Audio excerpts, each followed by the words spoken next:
Number one fear of retirement. Now, Colin, I feel like this is such a major subject. Go ahead and walk me through this and give me smaller bites for us to understand how to do this. Well, you can kind of think when you walk into that time frame of retirement, I might be turning in my stuff at my office. I'm saying kind of goodbye to everybody that I maybe worked with, and a lot of people shared, a career of a lifetime with for many, many years. And now we're taking this step out into kind of unknown territory. This is like uncharted waters, and that can be a pretty scary step. And consistently, year after year, study after study. I actually just read one this morning from January, and it was from seniorliving.org. And the number one fear is still to this day running out of money, having more life than we have income. Because we don't, as people, we don't know our end date. No, we don't. And so that's a little bit of it. The inflation kind of sticks in. Inflation and healthcare come in second. They're usually neck and neck tied, especially with what we saw after this past year. Actually, this roughly last 12 months when, our inflation skyrocketed and, gas was through the roof, our groceries were through the roof. And well, when you're into this game of retirement, you no longer have 40 hours a week that you're working. It's one of the jokes we'll kind of play, say, now you got 40 hours a week that you can be spending, you can be out spending money or, doing those things that you want to enjoy.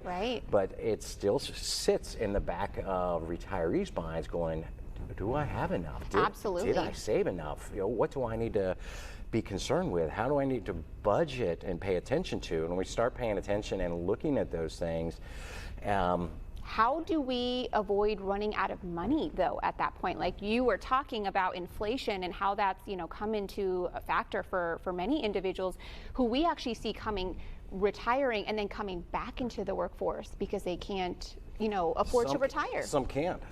Some it's through joy, which is great. That's a wonderful opportunity. You see, it's funny. We had a client that went to loved working with his hands, and he went to work for Home Depot, and he's like, why I did this, right? I get a discount. Yes. Said 15 or 20%. I just need good for everyone else. Good for you.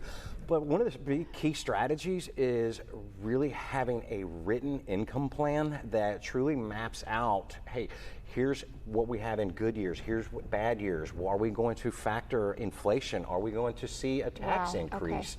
These things can really play a factor when we're looking at people sitting on a fixed income, because that's kind of retirement sits into, hey, I'm kind of living now based off of fixed income of what I saved through my working years. How do I make this last? What strategies do we need to put into place? And how can we get them lined out correctly for us? And it really comes into key of just putting a true income plan together. Awesome, Colin. Thank you so much for explaining that for a lot of our individuals. I just know it's just been a really hard time for individuals to have to come back out of retirement in order to do these things. What would you say, real quick, for individuals, say in their 20s versus 30s, of what they can do right now? They have the best thing for them is they've got time on their hands. They've got we think, right? We've got a longer horizon, and it's hard to go and think about, oh man, 30 years from now or 40 years from now, this is my retirement time. But the sooner we actually get a jump start on it now, you get a couple things that work for you. One is you get saving a little bit earlier, but we've all heard the wonder of the world of compound interest that can help be a beneficial factor and help you out in the long game. Awesome. Well, thank you so much, Colin, for being here with us today. Again, talking about all the things with retirement. We really appreciate it. The man set to lead the FA.